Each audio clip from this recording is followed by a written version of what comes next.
I thought we would start by just seeing if there are any specific questions for any of the speakers before we open it up for discussion. So if anybody has a particular clarifying question or anything like that for any of the speakers, this is the time to ask it.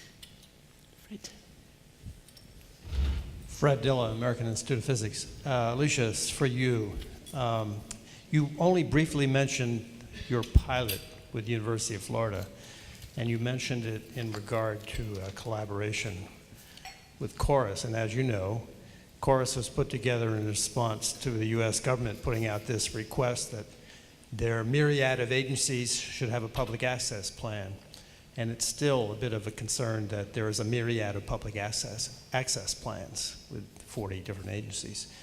So have you focused, can you tell a little more about your pilot with the University of Florida? Is it helping to relieve their anxieties about author compliance or institutional compliance? Is that part of the pilot?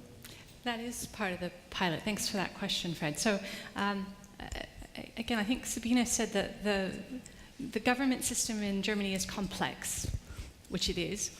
The government system in the US is a little bit complex too. So the White House said to all of the US federal funding agencies, you will have public access plans, but you can't spend any money implementing them. And so they have been creative in partnering with publishers, but they've also, I think, had to push down the compliance cost and burden to researchers and research institutions who are contractually obliged to comply, but themselves without any funding to do so. And so this has been an important part of the pilot with Florida. The provost has told his library director that he wants her to solve this problem. He wants no duplication of effort. He wants no additional costs. He wants to be able to link and provide access and know he's doing it.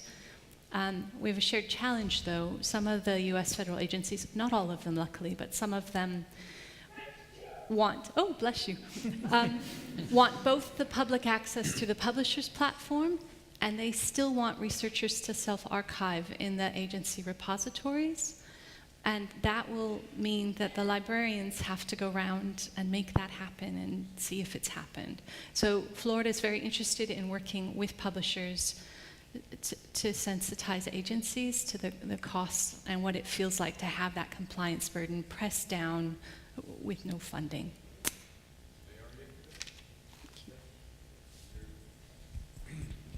Well, I see that point, and coming back to what Geoffrey also said about sustainability and open and so on. You know, I gave the same problems to all the terms of the European Open Science Cloud. But we are talking, for example, to Phil Bourne at NIH, and they are now also switching to this system where you say, okay, you get public money, you put your data into a trusted data repository. And whether that's institutional or Mendeley, I couldn't care less, as long as it has, in the future I hope, the EOSC or the Big Data to Knowledge stamp. And if you don't, we don't regard that. He was involved in this PLOS article saying that currently only 12% of data sets goes into a findable repository.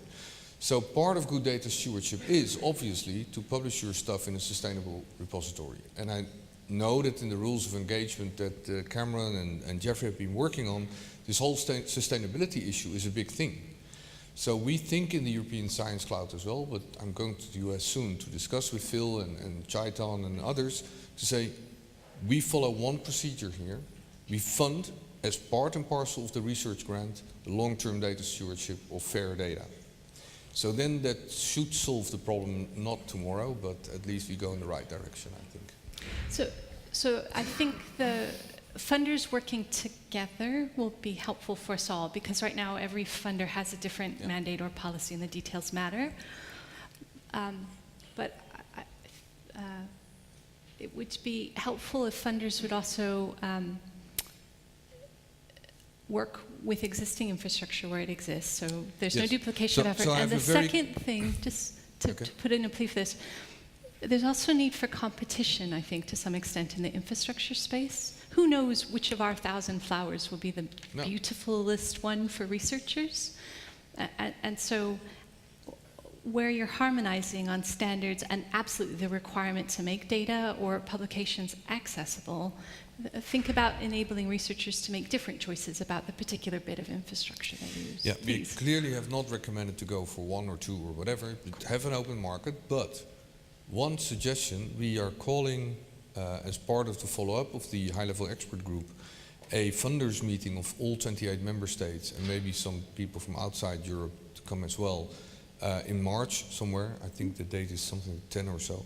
That's really the funders, but there is nothing against having a position paper from the publishers to say, please, this would be very helpful for us, and give them input, because that's what the whole meeting is all about. How do we make the transition, as I said in my talk? So please get together, give us a clear indication of what your perspective on this whole thing is. And we can tell all the publishers, all the funders, please follow this same route that the European Commission is now doing in Big Data to Knowledge and so on. Thank so there you. is a chance to do Through this. our trade associations, I'm sure that we'd be delighted to take you up on that. Thank you ever so much. Okay, any other specific questions, or should we move on to a more general discussion? Okay, so as I say, I'm hoping that you have broader questions for all of us. I have a couple up my sleeve if needed, but over to you all first.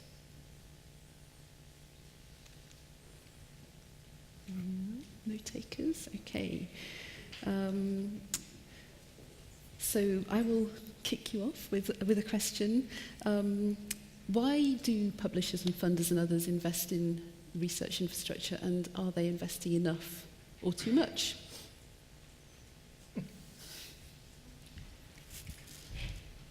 So I think, as I said, I think publishers, I think, have actually been, and they're not generally given enough credit for this, have been quite prescient in investing in infrastructure. And as I said, I think that they've been very good at making sure that that the infrastructure they invest in does transcend those various silos that I talked about. I think that the one place that publishers have probably been a bit remiss, but they tend to pivot and adapt quickly, is that they give infrastructure a very short runway in which to take off. That is, if you go to well, and I've had this experience a few times now.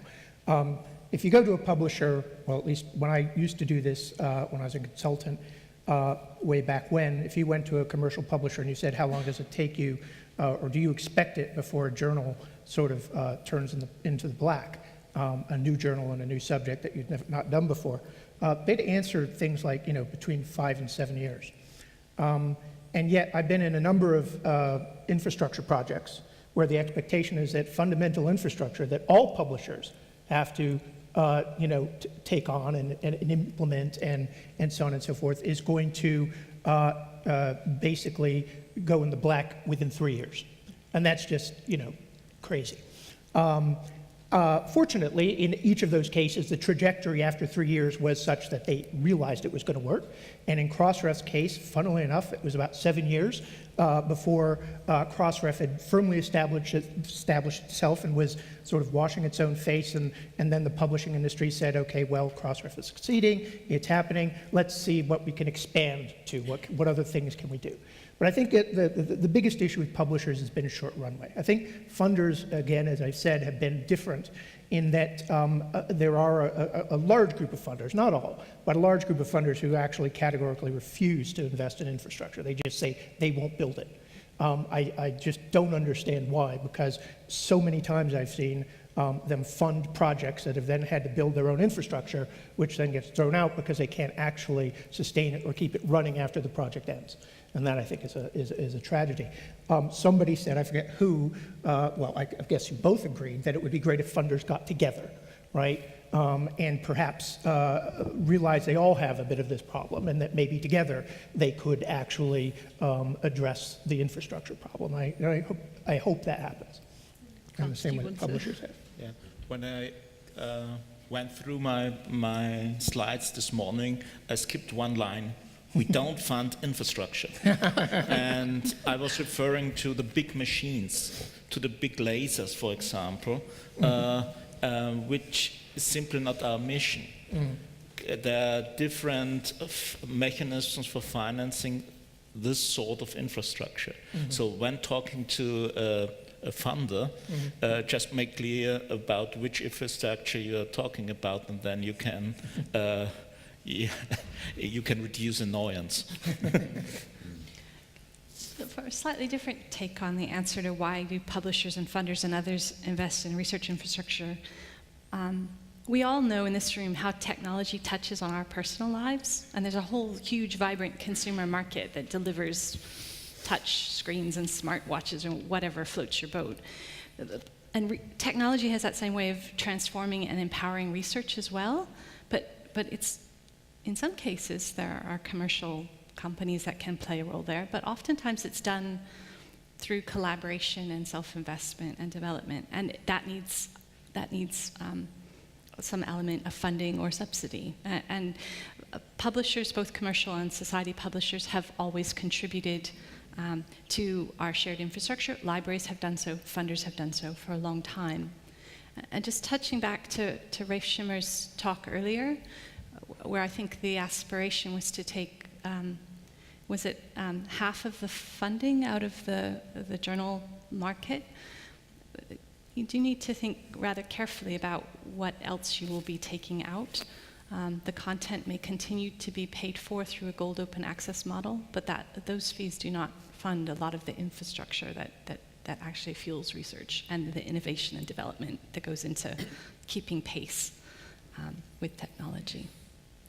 I think one of the things that we see from our end of things at Digital Science is that whilst people do fund kind of tangible infrastructure, one of the missing pieces is the data curation layer. And I think this is actually the big challenge. We can all produce vast amounts of data. We can all put it in some kind of repository, whether that be institutional, whether it be provided by a publisher or third party or a government. But actually the quality of the data and the markup on those data is something that nobody currently is really taking care of and making sure is placed into the repository in a way that it is reusable, reproducible. And I think this is actually, this is the wrong kind of invisible infrastructure. This is invisible because nobody's really paying attention to it, rather than because it's nicely established and we don't know we need it. So I think that's where the big problem lies.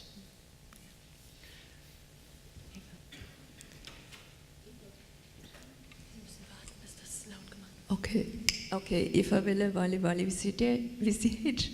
I would like to try to connect this morning a bit more than with this afternoon. We were talking about APCs, and now we are talking about the infrastructure. And clearly the APCs, from the best of my understanding, discussed as average APCs, don't carry too much, to say the least, infrastructure costs, if at all. And I do wonder how you see a way of how to connect APCs with infrastructure innovation and these costs. So this is open for all of you.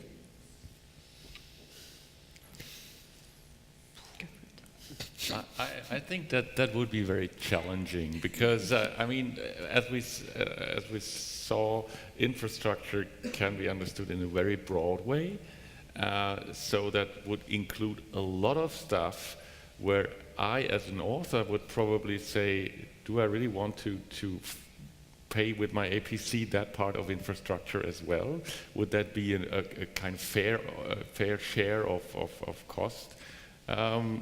So I think it would be very difficult to kind of break down all the costs that we have to face for maintaining that infrastructure on authors alone. Does that make sense? But by the same token, do you think that if funders sort of, you know, as part of a grant, just accepted that there are overheads having to do with infrastructure, Yep. storage, assignment of identifiers, you know, really basic stuff. Right. Just keeping the data around.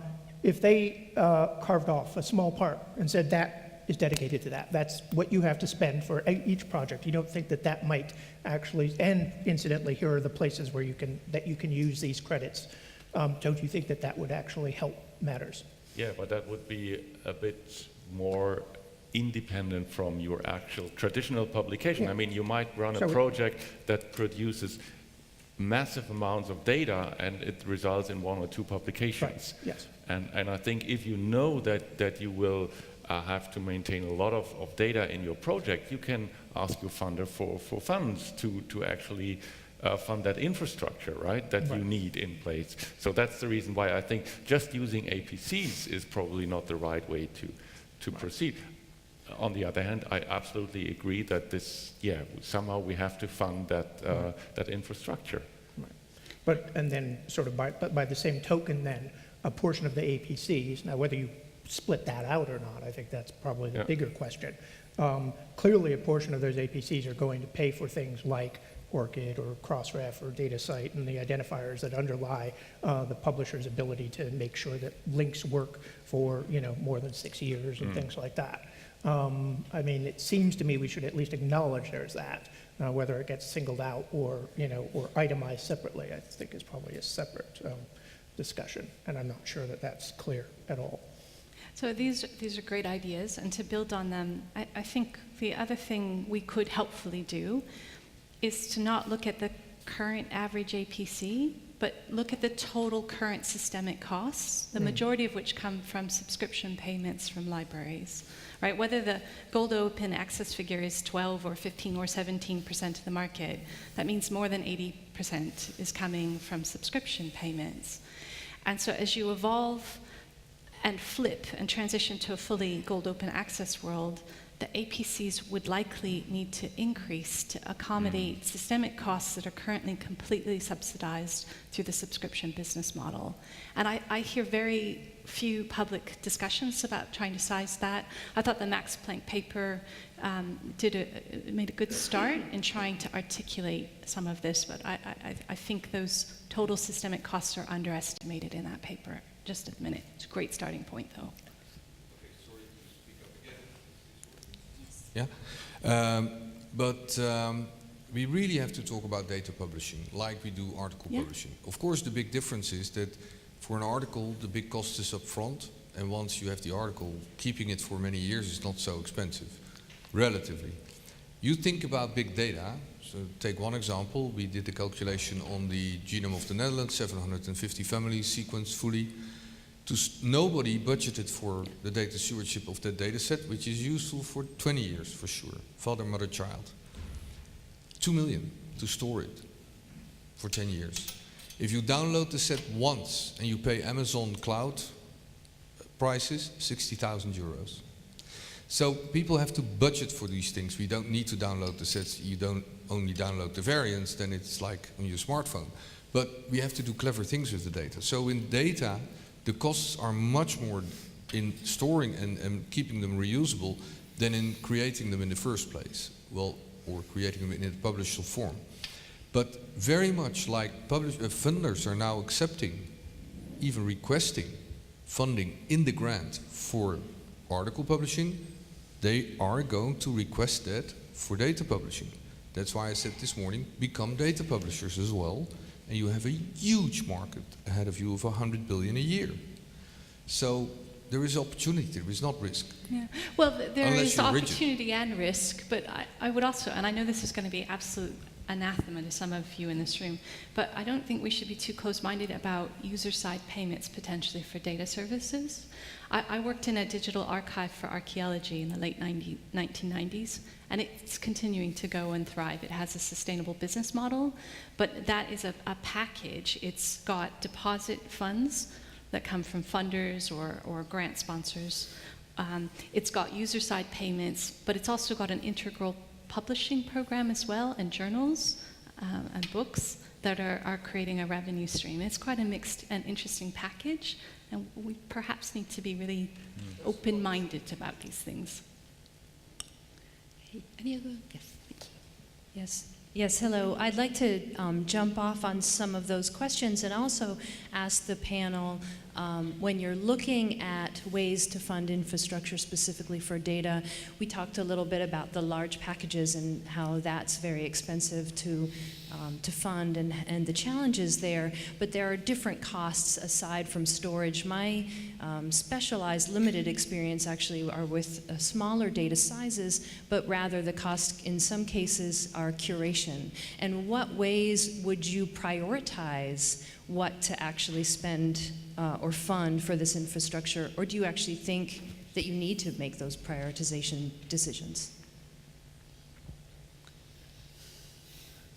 So I'll say something that also might come out as anathema, particularly if we have any librarians or archivists in the audience. But I do think that there's some value in just making it sure it's there, even if it hasn't been curated properly, even if you haven't added the metadata that you need.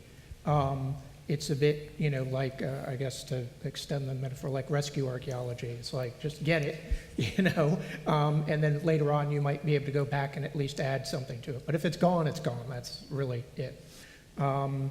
So I think that but then back to your question about how do you fund that, I mean, that I think really is going to be, it's going to differ widely, and it's going to lead me to a question that I'm going to ask Baron, because it picks up on something that you said.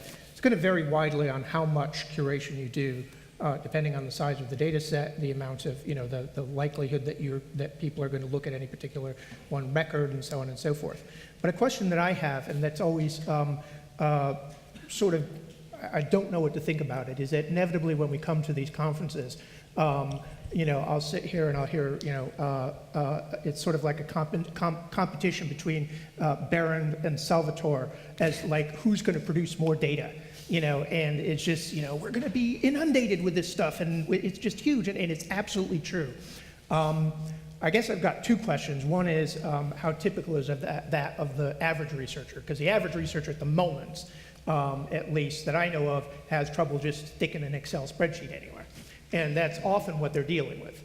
But I know that's not a fair question, because what we have to be worrying about is what the researcher in 10 years is going to be doing. And so I'd like to throw that question at either you or Salvatore to see what you think is going to be because I do fear that a lot of us get just stuck thinking about this massive problem, right, of dealing with petabytes. Well, whereas if we were able to deal with even megabytes, we might be able to solve a big chunk of it. So first of all, in the big data area, you asked the question to both, not just to one.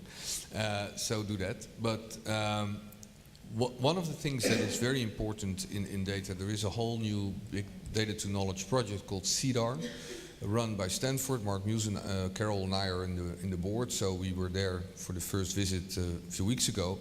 CDAR stands for Continuous Center for Extended Data Annotation and Retrieval, CDAR.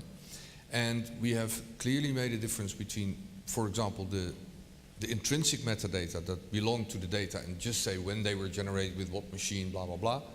But then there is the continuous annotation of these data sets, and these are user-defined metadata. And they make templates for that, and ANA publications of assertions you typically make about data. So very much like post-publication peer review of an article, I think if I publish a data set and it's a shitty data set, then people will say, don't try to use this, it's terrible.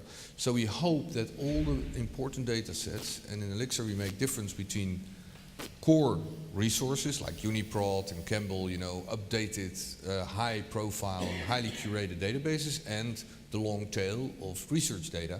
But even those need fair metadata, even if the data are not yet fair, and we will annotate them over time. When people start reusing the data, they should say stuff about the data. And then you hope that lousy data sets get downgraded and people just don't use them anymore. That's part of data stewardship as well, throwing away stale things. A good steward throws away what can be thrown away. So curation is a process, not an event. Post-publication curation and annotation. Yeah. That's at least my answer. Katrina McCallum-Ploss, just talking about the long tail of data, the Ploss did an analysis, and about 60% of the data underlying the papers are actually in the papers. And I think one of the things that publishers need to do is to make sure that that data are in repositories and not housed completely, unminable from within the paper. And I think a real fear is that charging for access to papers is also going to put barriers up to that data, and we have to make very clear lines. So it's not just about open access to content and text. We've got to ensure that the data is getting hosted in public repositories that isn't held by publishers. Coming from an institutional perspective, one of the things that when we're engaging with institutions don't really have much fear about big data. They have investment programs, they have people who are specialists, they understand how to move petabytes of data from lab to lab, potentially from institution to institution. The fear they usually have is what I call the small data problem, which is exactly what we've been discussing, which is effectively that the major repository for most researchers is the thumb drive in their briefcase they're taking home over the weekends. And that scares the hell out of institutions. And we as a publishing community and as a technology community can offer quite interesting routes to house data at that level. And that's not the storage problem. The cost is not in the storage, as was pointed out. The cost is in the data transfer. If you have a very popular data set, universities have experienced this already. You have a really popular data set, you launch it on your website, and it takes your institutional web presence down. That's happened to a few major institutions over the last few years with popular projects. We as publishers have that scale in our technology where we can help them host it and we can help bring it to life for people. I would just add, Geoffrey, in response to your original point that Wiley, I was at Wiley before I joined Orchid, and we did a survey about 18 months or so ago of what people do with research data, and the vast majority, as I think you surmise, the size of their data is not large. But also, interestingly and very depressingly, what most of them do with it, as we all know, is I think it was more common for people to send it, to store it in their email than to put in a repository of any sort. So definitely a problem that needs to be addressed. And again, to emphasize, I'm not dismissing the big data problems. Clearly, the problems are commensurate with the amount that's been invested in gathering the data. So, making sure in particular that those things, that is preserved is a huge thing. But I do worry that in our industry, publishers in particular get paralyzed by the idea that, oh my gosh, I've got to deal with petabytes of data, when in fact, if you just made what is now a TIFF or something like that in your PDF, an Excel spreadsheet, that would just offer monumental improvements to people's ability to use that data. So I think it's worth it. I wanted to bring up something that I also think is a challenge, because I talked about infrastructure and whether funders fund infrastructure.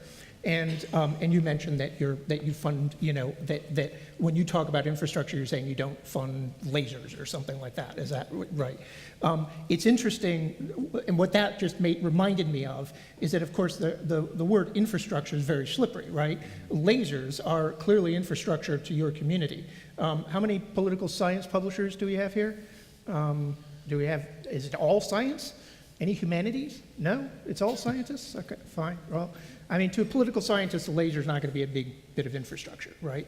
And I think that one of the challenges that we have sort of as an industry also is to do the equivalent of, identify the equivalent of what I showed in that redacted article, right? What is it that really is common to scholarship, right? And it may be unbelievably mundane, not lasers.